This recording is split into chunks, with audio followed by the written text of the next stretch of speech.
Nizamabad Bharatiya Janata party Lok Sabha అభ్యర్థిగా పోటీ చేస్తున్న ధర్మపురి అరవింద్ కు మద్దతుగా జగిత్యాల పట్టణంలోని స్థానిక అంగడి బజార్లో పరస్పరులను మరియు స్థానికులను కలిసి నరేంద్ర మోడీ అభివృద్ధి మరియు సంక్షేమ పథకాలను వివరించి పువ్వు గుర్తుకు ఓటు వేసి నిజామాబాద్ ఎంపీ అభ్యర్థి అరవింద్ ను మెజార్టీతో గెలిపించాల్సిందిగా అభ్యర్థించారు బీజేపీ రాష్ట్ర కార్యవర్గ సభ్యురాలు జగిత్యాల నియోజకవర్గం ఇన్ఛార్జ్ డాక్టర్ బోగస్ శ్రావణి। ఈ కార్యక్రమంలో భారతీయ జనతా పార్టీ జగిత్యాల పట్టణాధ్యక్షులు మరియు కార్యవర్గ సభ్యులు, మహిళా మోర్చా నాయకులు, కార్యకర్తలు, వార్డు సభ్యులు తదితరులు పాల్గొన్నారు।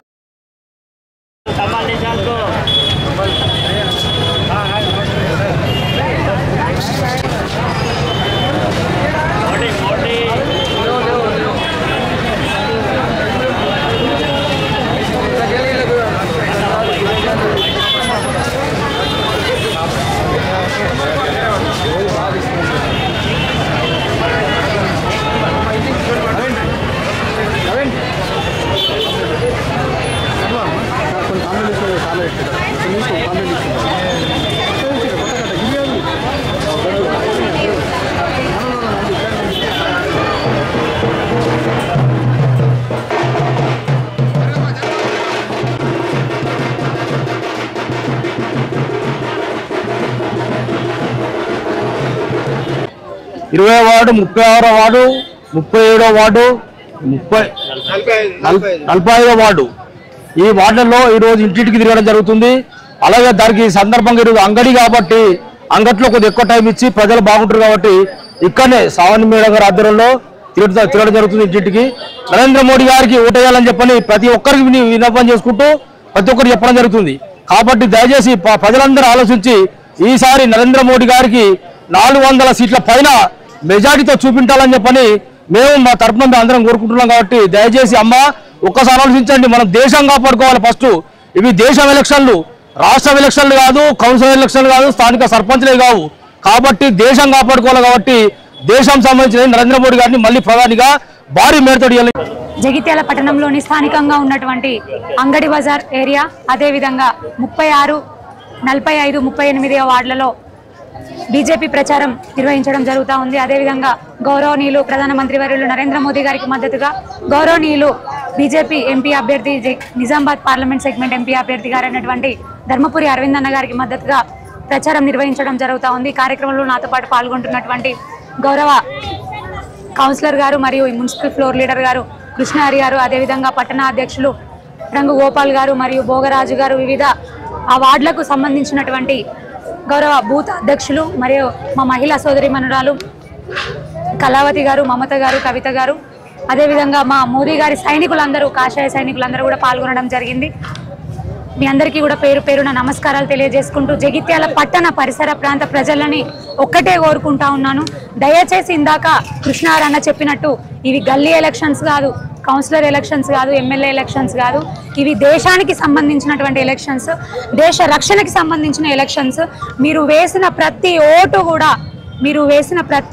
కూడా మీ పవిత్రమైనటువంటి ఓటు కూడా మీ పిల్లల భవిష్యత్తు కోసం, మీ ప్రాంతాల అభివృద్ధి కోసం, మీ ప్రాంతాల సంక్షేమం కోసం, మీ అందరి సంక్షేమం కోసం, మరీ ముఖ్యంగా మీ యొక్క పిల్లల భవిష్యత్తు కోసం, వాళ్ళ ఉజ్వలమైనటువంటి భవిష్యత్తు కోసం అని ఒక్కసారి ఓటు వేసే ముందు ఆలోచించండి। ఎందుకంటే గౌరవనీయులు ప్రధానమంత్రి వర్యులు ఒక మహావృక్షం లాగా ఉండి మనందరికీ కూడా ఒక నీడను అందిస్తూ, అన్ని రకాల ఫలాలను అందిస్తూ, మరీ ముఖ్యంగా పేద బలహీన వర్గాల పక్షపాతిగా పనిచేస్తూ ఉన్నారు నరేంద్ర మోదీ గారు। వారి ఆధ్వర్యంలోనే గౌరవనీయులు అరవింద్ అన్న గారు అన్నమాట ప్రకారం పసుబోర్డు తేవడమే కాకుండా ఎక్కడికక్కడగా కూడా అభివృద్ధి పనులు చేసుకెళ్తా ఉన్నారు। అంతెందుకు జగిత్యాల పట్టణంలోని మంచినీళ్ళ బావి నుంచి వచ్చినటువంటి 4 లైన్ కూడా ఎంపీ ల్యాండ్స్ నుంచి పెట్టడం జరిగింది। మరి ఈ విధంగా చూస్తే జగిత్యాల పట్టణంలో ఉన్నటువంటి మున్సిపాలిటీకి వస్తున్నటువంటి నిధులు 80% వరకు కూడా కేంద్ర ప్రభుత్వం నుంచి వస్తున్నటువంటి నిధులే। ఫ్రీ రేషన్ బియ్యం కానివ్వండి, కరోనా వ్యాక్సిన్ కానివ్వండి, అంతెందుకు మహిళలకు అందిస్తున్నటువంటి సంఘాలలో వస్తున్నటువంటి రుణాలు కానివ్వండి, పూర్తిగా కేంద్ర ప్రభుత్వం నుంచి వస్తున్నటువంటి నిధులు। ఇది మాత్రమే కాదు, వీధి వ్యాపారస్తుల కోసం ఇవాళ అంగడి ఏరియాలో ప్రచారం చేయడం జరిగింది। ఇక్కడ ఉన్నటువంటి చాలా వరకు వీధి వ్యాపారస్తులు కరోనా టైంలో వీళ్ళ కోసం ప్రత్యేకంగా నరేంద్ర మోదీ గారు వడ్డీ లేకుండా రుణాలు అందించడం జరిగింది। మొదటగా 10,000, 20,000, 50,000 ఇప్పుడు 1,00,000 రూపాయలు ప్రారంభమైంది। వీధి వ్యాపారస్తులకు ఎంతగానో ఉపయోగపడుతుంది। మరి అన్ని వర్గాల వారు కూడా తీసుకున్నటువంటి ఈ లోను, వీధి వ్యాపారస్తుల లోను, ఇవి మాత్రమే కాకుండా PM స్వానిధి లోన్ పట్టణంలో చాలా మంది దీన్ని తీసుకున్నారు, అందరికీ తెలుసు, మా అక్క చెల్లెలకు అందరికీ కూడా.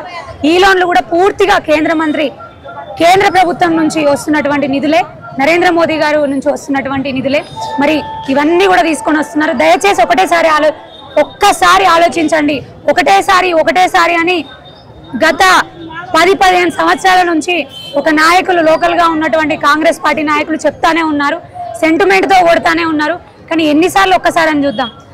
ఎన్ని పదవులు, ఆయనకు ఒక పదవి ఉన్నా కూడా మళ్ళీ నాకే పదవి కావాలని ఒక రాజకీయ దాహంతోని, ఒక తీరని దాహంతో ఉన్నటువంటి వ్యక్తి. ఆయన పెద్ద మనిషి, మేము గౌరవిస్తాం.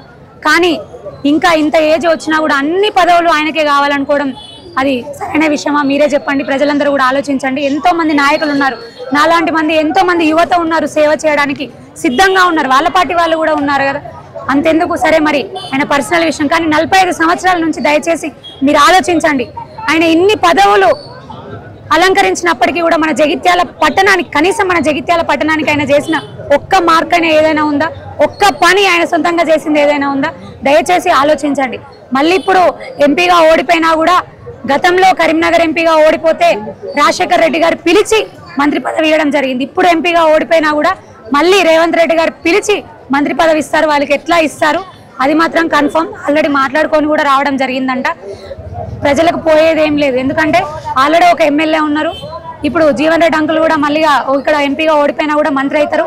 ఇటు మీరందరూ కూడా మీ అమూల్యమైన ఓటుని కమలం పువ్వు గుర్తు మీద ఓ వేసి అక్కడ నరేంద్ర మోదీ గారిని, ఇక్కడ అరవింద్ అన్న గారిని గెలిపిస్తే ఒక ఎంపీ గారు కూడా మనకు ఉంటారు. మొత్తంగా అన్ని నిధులు తీసుకొని వచ్చి మన జగిత్యాల పట్టణాభివృద్ధి కానీ, నియోజకవర్గ అభివృద్ధి కానీ ఇంకా మంచిగా మనం చేసుకోవచ్చు. దయచేసి ఆలోచించండి. మరొక్కసారి ఆలోచించి మన దేశ భద్రత కోసం, మన పిల్లల భవిష్యత్తు కోసం మనం రక్షణగా జీవించాలన్న మన పవిత్రమైన ఓటుని కమలం పువ్వు గుర్తు మీద వేయాలి. మోదీ గారికి వేయాలి. మోదీ గారు నిలబెట్టినటువంటి అభ్యర్థి అరవింద్ అన్న గారికి వేయాలని మరొక్కసారి కోరుకుంటూ, మీ పిల్లలు ఎక్కడెక్కడ ఉన్నా కూడా అందరినీ మే 13 సోమవారం రోజున అందరినీ కూడా మీ స్వస్థలాలకు తీసుకొచ్చే బాధ్యత తీసుకోండి. అందరినీ రమ్మనండి. పవిత్రమైన ఓటుని మనం వృధా చేసుకోవద్దు. మరి మే 13 సోమవారం దయచేసి పొద్దున్నే ఎండలెక్క ఉన్నాయి కాబట్టి పొద్దున్నే 7 గంటల లోపే అందరూ ఓటు వేసే విధంగా చూసుకోండి.